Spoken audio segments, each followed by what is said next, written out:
Okay, thank you to Akina and second year students.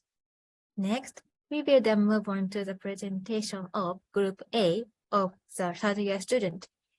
I will be in charge of this presentation. Okay, so hello everyone.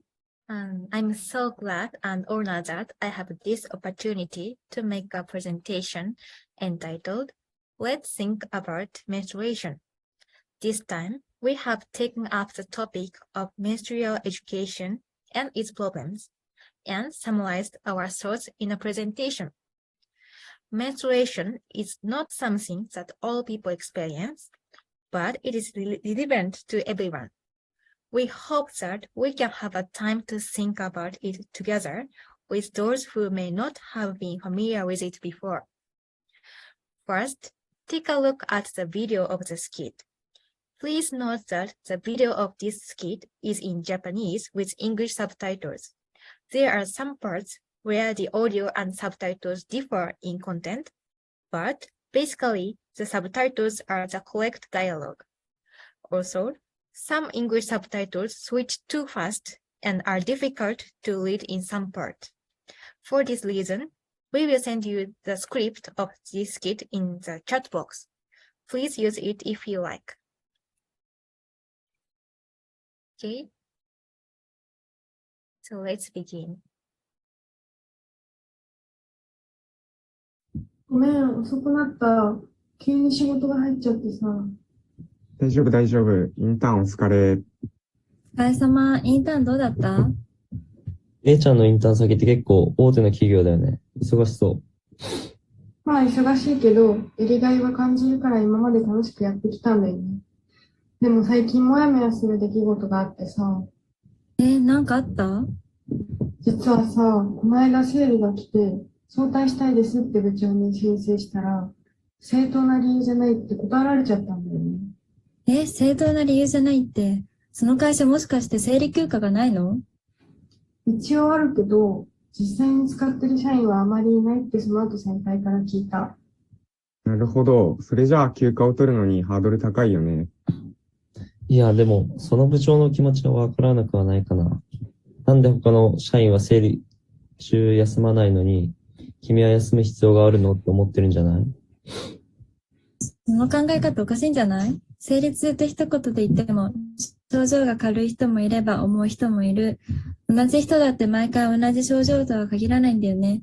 なのになんで本人の気持ちを聞かないで勝手に他の人と一緒だろうって思い込むの？これ本当に思う。生理の経験がある人でもたまに理解し合えない時あるよね。結局自分で生理の辛さを抱え込んじゃったりさ。なんかごめん、それ知らなかった。実は生理って定期的に休めていいなって羨ましく思ってちゃってたとこもあって。でもまあ、ある意味仕方ない。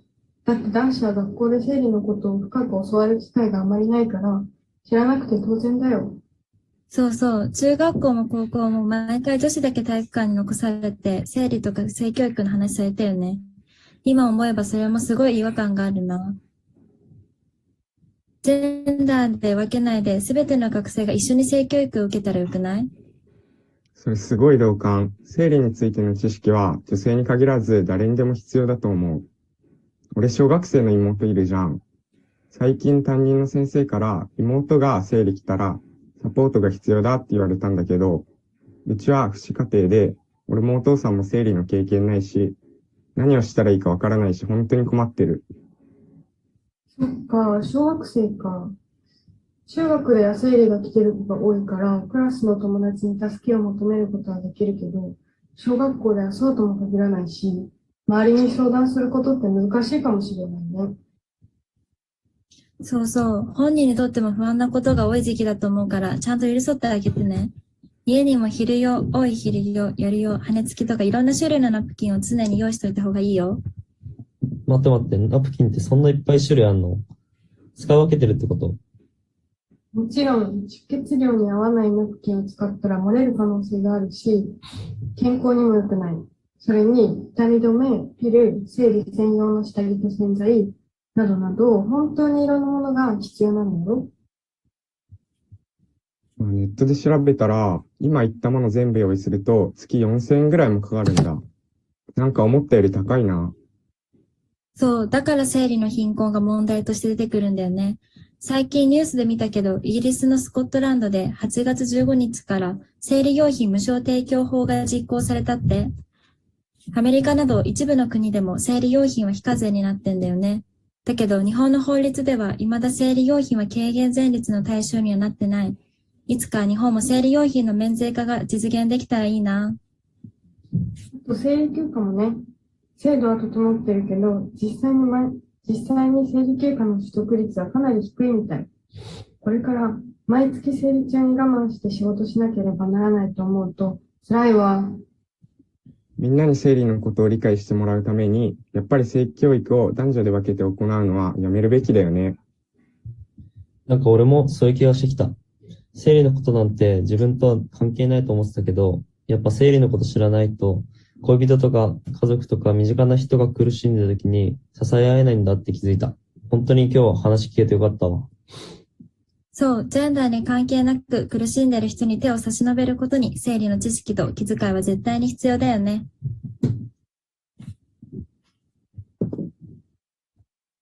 ごめん、遅くなった。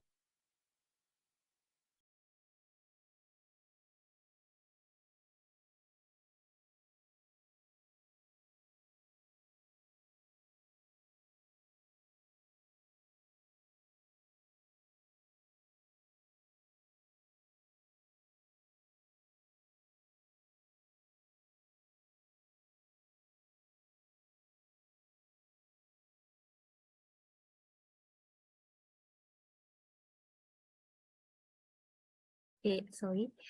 So, how was it?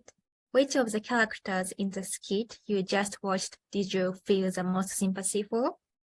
Why is it that knowledge about menstruation seems to vary from person to person, or from gender to gender, or from sexuality to sexuality?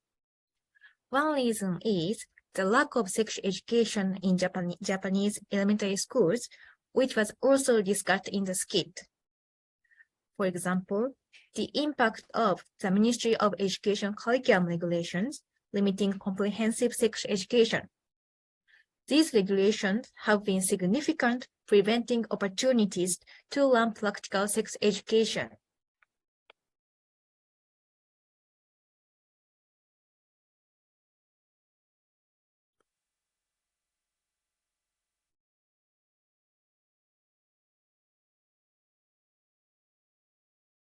Okay. Currently, there are two regulations in the courses of study regarding sex-related content. One is that the process of human fertilization shall not be covered in the fifth grade science course. And the other is that the process of pregnancy shall not be covered in the first grade junior high school health and physical education course. Due to the existence of these Ministry of Ed controls, there has been a continuous tendency to avoid teaching about sexual intercourse in school education. Thus, sex education in Japan is restricted in terms of what can be taught, and classes on menstruation are sometimes taught separately to girls and boys from the elementary school level, which can easily lead to differences in knowledge between girls and boys. Furthermore, even among those who experience menstruation, it is not always possible to understand each other because the symptoms vary from person to person. This situation has led to a persistent tendency for individuals to carry their own difficulties and problems related to menstruation. In order to change this situation, we propose the following. First, in terms of education, menstruation should be taught to both women and men equally. In addition, sex education in schools should be revised and clarified in order to make it more practical. In terms of social systems, We also thought it necessary to promote tax-free or free distribution of sanitary products in Japan and to expand menstrual leave at schools and workplaces.